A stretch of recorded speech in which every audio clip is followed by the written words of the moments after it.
daw. Ayan na. Oh, ang liit. Mamaya hahanap po dito. Ayan, dahil nagkakagutuman na po sa Lopez, kami po ay nangunguha na ng kamote dito sa kamotihan. Pabuti po talaga ang nagtatanim, mayroong aanihin sa ganitong pagkakataon. Marami kaming kakainin kamote. Tingnan ninyo ang aming nahukay. May mga malalaki din. O ayan, sino pong gusto? Libre lang. Sumama Albert sa isang araw. Kanya-kanya lang hukay. Okay. O meron pa. Wala mamaya. Wala yun. Ay, ako si Tita May walang makuha. Ay, Tita May, marami nang nakuha si Tita May. Kasama sa video si Tita May. Ang nagtanim po nito ay si Marian. Siguro siya mahal ang bayag. Hindi man ito kaganda. Ano?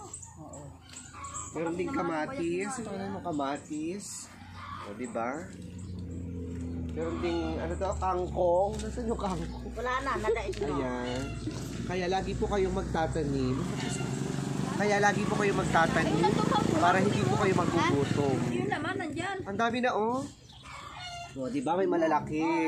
Oh. Wala ito pa, Patricia. Ay, ano kayo? Kain pa. Labanos. Usog ko na isang man. O si Tita May sama natin sa video. Tita May, tumingin Ito ka. mga nakakakilala dito. Ito malaki. Ang liit pa. Ay, ano ba ito? Kamote din? Hindi, sir. May kasama pala siya. Ganito kalaki yung ano ni Patricia o yung sa jowa. Tama na at mahaba na mahirap ng